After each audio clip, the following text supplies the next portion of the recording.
Hello and welcome to Tengy Reviews The Twilight Zone. I'm Tengy and today we are up to episode 2, One for the Angels.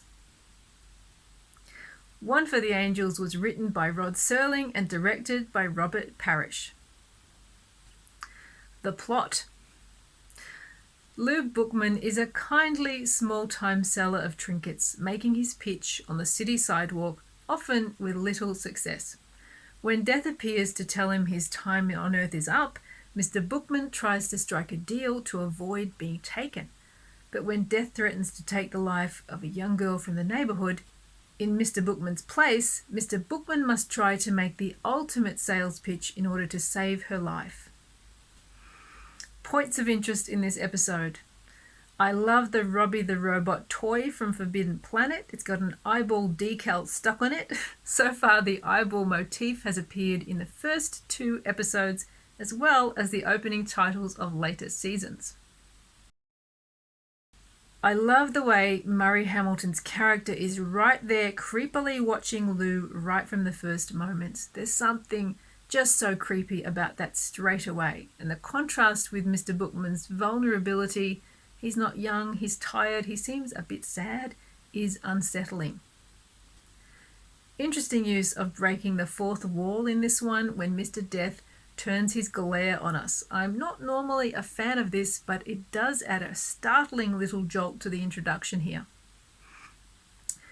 I really like this depiction of Bookman as a genuinely nice man who'd rather do kind things for the neighbourhood kids than be out selling. He's another of Serling's not quite successful men. He struggles to keep his head above water in a capitalist world where financial success is considered the only measure of success. There's something very humane and compassionate about Serling's perspective here. I really like Serling's comment at the end about how Bookman is important because of those relationships. You don't have to be successful to be important to other people. That's a lovely message. I love Bookman's apartment and how it's filled with little knickknacks, just covering every surface. It's the kind of set you really wish you could walk into and take a good look around. Death touching a flower and causing it to instantly die to prove who he is a great touch, beautiful effect in this one. I liked how flat Death seems at some points in this, like he's just exhausted too from doing what he does and having everyone struggle against him. This seems quite a novel approach to me. What's clever about this, making him so world-weary, is that when he does start to fall under the spell of Mr. Bookman's pitch, it's all the more charming to see his expression transformed to one of fascination and wonder. Despite its somewhat whimsical tone, this does have some pretty dark and chilling moments, like when the shadow of Death falls on the young girl, and she can now see Death, who is otherwise invisible to the living.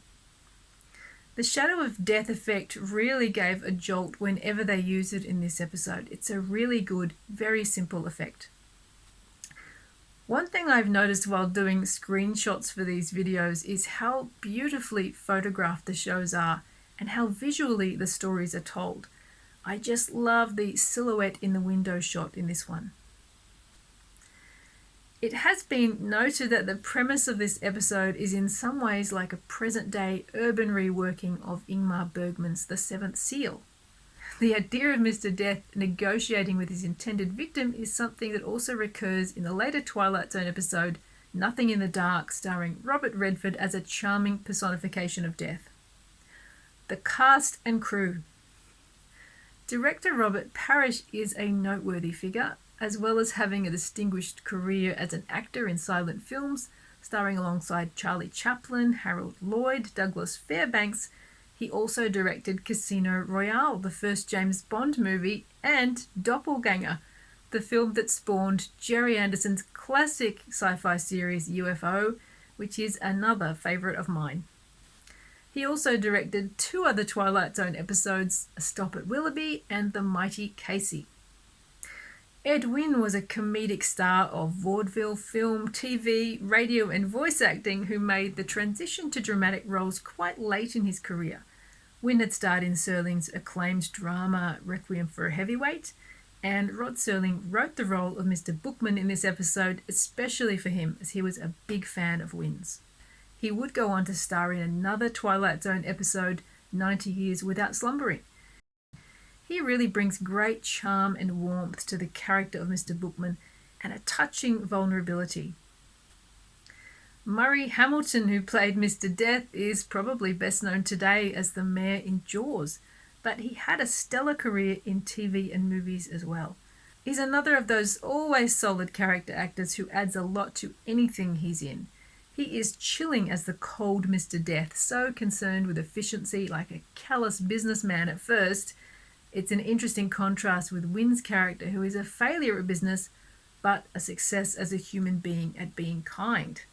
I like that Death isn't heartless though. He does take pity on Mr. Bookman and allows him to make the deal. Hamilton plays this really well, especially his response to Bookman's final pitch. There's a lot of range and nuance in Hamilton's performance here. Dana Dillaway, who plays Maggie, the little girl, appeared in a lot of TV shows of this period. She also stars in another Twilight Zone episode, I Sing the Body Electric. Jay Overholts, who played the Doctor, appeared in 8 Twilight Zone episodes. I thought that must be some kind of record. I mean, you'd think so, wouldn't you? But I checked, and apparently an actor named Robert McCord appeared in 67 episodes as an extra. Now, I don't think anyone can beat that other than Rod Serling himself. So, to sum up, I have never viewed this as a favourite, and I had thought of it previously as a kind of sentimental story that was maybe not so much to my personal taste. But watching it today, I reacted to it quite differently, and I guess it only goes to show that watching something at different times in your life, you can find different things in it and appreciate it in a new way. I did find myself smiling and chuckling throughout this one, as well as finding it had genuinely chilling moments. This is quite an unusual combination of elements, and it's hard to pull it off as successfully as Serling does here. The tone is quite different to many other Twilight Zone episodes. It's humorous, yet it's pretty melancholy. It's almost like a sort of black comedy. It's a piece of magical realism with a dark theme, but handled with a very light touch. It's an odd one, but I think it works, and I think a lot of the success of this story is in the personal charm of Ed Wynn and the intriguing performance of Murray Hamilton, as well as Serling's very novel premise. But I like that the Twilight Zone is such a mixed bag. Personally, I think I prefer the ones that are straight horror or straight fantasy or sci-fi, but that's just my personal preference. And I have to say, I like the variety of this series very much. I think that's one of its strongest qualities. If you have thoughts on One for the Angels, please share them in the comments. Like and subscribe for more Twilight Zone reviews and other weird film fun. Thank you so much for watching. I'll see you next time for episode 3, Mr. Denton on Doomsday. I'll see you then. Bye.